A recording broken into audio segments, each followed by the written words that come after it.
Naku po mga kababayan, pati nga si Atty. Topacio bumanat na rin dito sa inilabas na statement 'no ng ICC patungkol nga dito sa, ah, crimes against humanity daw di umano. So, pinagbintangan na co-perpetrators itong si Senator Bato de la Rosa at si Senator Bongo at ilan pang mga matataas na may pangalan. So, yung dating DOJ Secretary at yung iba pang PNP Chief mga kababayan. Naku, matindi itong nangyayari. At ang masama pa dito, magkakaroon ng charges hearing mga kababayan sa February 23 at mukhang maglalabas na rin ng warrant itong ICC no dito sa mga nasabing pangalan, si Senador Bongo at si Senador Bato de la Rosa. Grabe itong administrasyon na to mga kababayan no. Talagang gusto nilang ubusin yung alyansa ng mga Duterte. At ito'y binanatan nga rin ni Atty. Topacio itong administrasyon ni BBM. At hayagang sinabing ginagamit daw ang ICC upang mapagtakpan ang malawakang pandarambong. Nako, dito po yan mga kababayan, basahin natin ang buong ulat dito sa ang balita ngayon. Sabi dito, paglapastangan sa soberanya, pinayagan upang mapagtakpan ang malawakang pandarambong. Parang ganun nangyayari mga kababayan no. Kasi parang ibang issue no napupunta sa ICC, nawawala yung flood control scandal. Pero yung tao kasi hindi makakalimot yan eh. Talagang maalala nila yung flood control scandal na yan na talagang mas matindi. Yun daw ang pinakamatinding nangyaring corruption sa dito sa Pilipinas. Ayan, sabi pa dito, mariing binatikos ng Partido Demokratiko Pilipino, Lakas ng Bayan, PDP Laban, ang administrasyon ni Pangulong Ferdinand Marcos Jr. kaugnay ng umano'y papel nito sa isinusulong na kaso ng International Criminal Court ICC laban sa kampo ni dating Pangulong Rodrigo Duterte. Ayon sa partido, hindi lamang ito usapin ng hustisya, kundi isang hakbang umano upang pahinain ang oposisyon at sirain ang soberanya ng bansa. Ipinapayagan ang paglabag sa soberanya. Ayan, sa opisyal na pahayag ng PDP Laban, tahasang binatikos ang kasalukuyang administrasyon. We also find reprehensible that the corrupt Marcos administration is actively enabling such derogation of our sovereignty. Mariin naming kinukondina ang tiwaling administrasyong Marcos sa aktibong pagsuporta nito sa paglabag sa ating soberanya. Ayan, dagdag pa ng partido, in order to cover up its massive raid on the Philippine Treasury and to decimate the legitimate opposition para pagtakpan ang malawakang pandarambong sa kaban ng bayan at wasakin ang lehitimong oposisyon. Para sa PDP Laban, malinaw umanong na ginagamit ang ICC bilang kasangkapan sa politika. Ayan. Upang pahinain ang kanilang hanay. So, para ngayon, ganun nga nangyayari mga kababayan. Diba? Talagang una sa pangalan yung dalawa ay si Senator Bongo at si Senator Bato de la Rosa na co-perpetrators daw di umano sa kasong crimes against humanity kaugnay ng drug war mga kababayan. Parang nangyayari ngayon no, parang mas pinagtatanggol pa ng administrasyon na ito yung yung mga drug addict dito sa Pilipinas. 'Di ba? Parang ganoon ang nangyayari mga kababayan.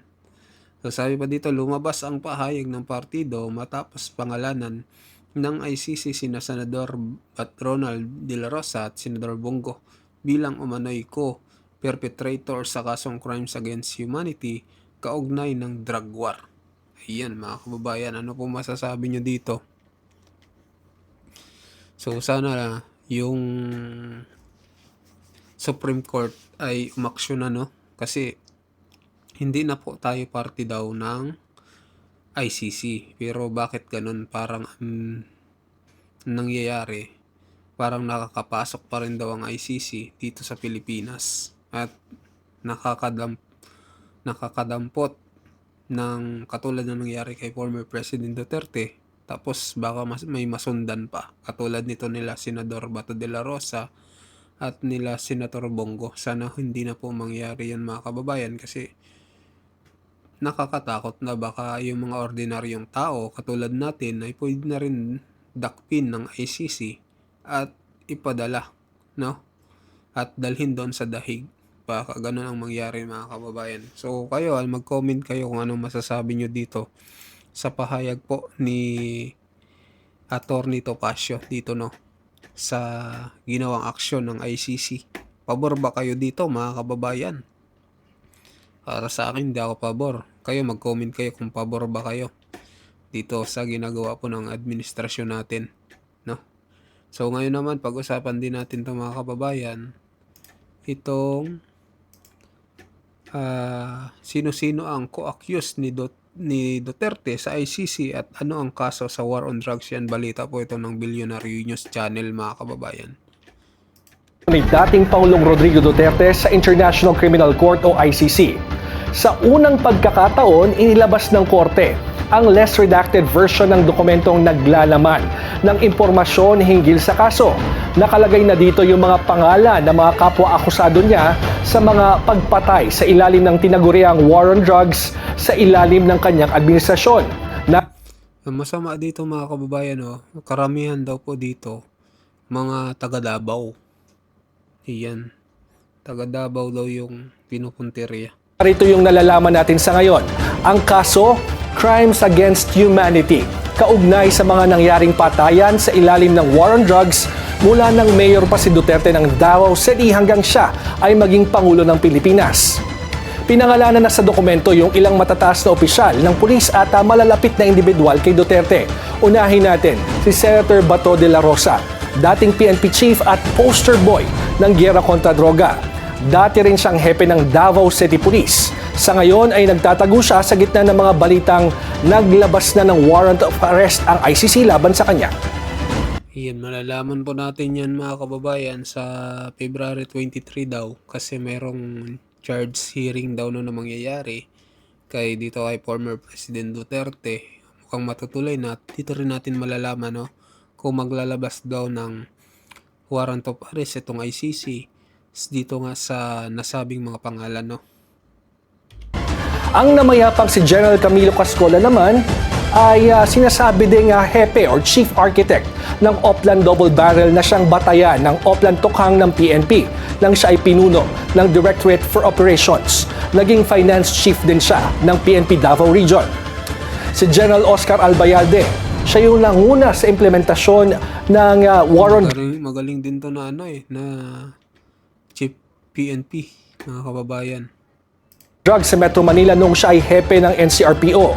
Noong 2019, bumaba siya sa pagiging PNP chief nang masangkot ang kanyang pangalan sa tinaguriang Ninja Cops o yung mga pulis na sangkot sa droga. Kalaunan ay napawalang sala siya sa kaso. Sina De La Rosa, Cascolan at Albayalde ay pawang miyembro ng Class 1986 ng Philippine Military Academy. Si retired Lieutenant General Vicente Danao naman ay dati ring hepe ng Davao City Police. Chief PNP Danao, dating ito yung umiyak nung nawala na sa pwesto si former President Duterte. Naalala ko to siya mga kababayan, nung bumaba na sa pwesto. Kasi syempre maganda rin yung nagawa ni former President Duterte. Talagang maiiyak ka mga kababayan. At humawak ng matataas sa posisyon sa CIDG at Directorate for Intelligence. Naging hepe din siya ng Manila Police District. Si Senator Bongo ang matagal na personal aide ng dating Pangulong Duterte mula pa... Bongo, number 1 senador sa Pilipinas, pero gusto nilang pabagsakin, no? Nakakatawa talaga yung administrasyon natin, mga kababayan. Ng mayor ito ng Davao City. Si dating National Bureau of Investigation Chief Dante Giran na dati ring hepe ng NBI sa Davao Region. Ang dating PIDEA o Philippine Drug Enforcement Agency Chief Pati PDEA, mga kababayan, damay. Ano yun? Isidro La Peña kasama din sa mga co-accused. Nagsilbi siyang hepe ng Davao City Police. Si dating Justice Secretary Vitaliano Aguirre ay nagsilbing abogado Salita na, mga kababayan. Si Secretary of Justice ng DOJ, no? At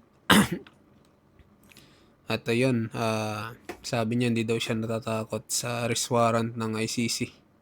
Hindi rin daw siya lalabas ng bansa. Ito yung matapang, mga kababayan. ng dating Pangulong Duterte at iba pang miyembro ng Davao Death Squad.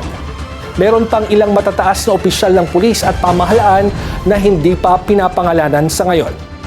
Ayon sa ICC or kay ICC Accredited Assistant to Counsel Kersey Conti, mahalaga ang listahan na ito dahil tinutukoy nito ang di umano'y sabwatan nila.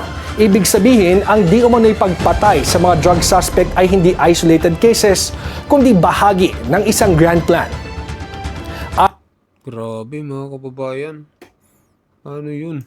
Ayon sa ICC prosecutors, hindi raw nagsimula bilang pambansang polisiyang gera kontra droga, kundi ito ay nagsimula sa Davao City noong alkalde pa si Rodrigo Duterte. Sinasabi ng mga prosecutor na umiiral itong Parang nangyayari, no? Okay na lang siguro, mga kababayan, no? Yung mga drug lords, mga drug addict ay makapatay. Pero yung mga addict, hindi pwedeng patayin, mga kababayan. Parang ganun nangyayari. Ibang klase. organisadong sistema noon na kinasasangkutan ng mga pulis at mga sibilyang gunman na kilala bilang Davao Death Squad o DDS. At umano'y may malinaw na utos mula kina Duterte at kanang kamay na si Go.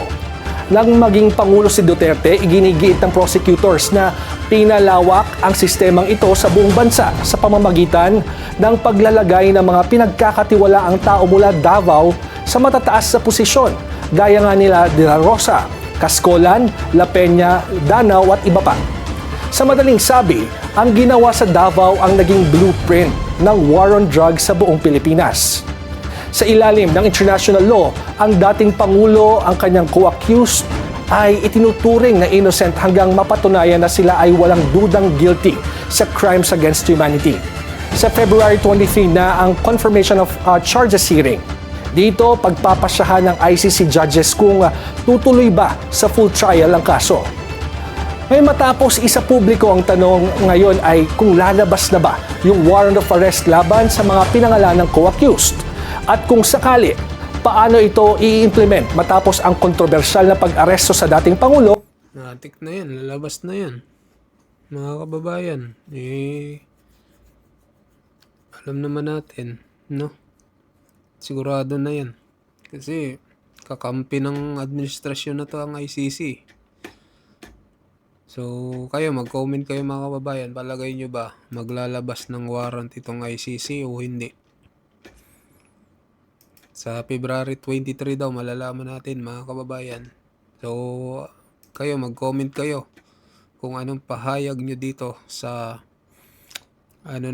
sa inilabas na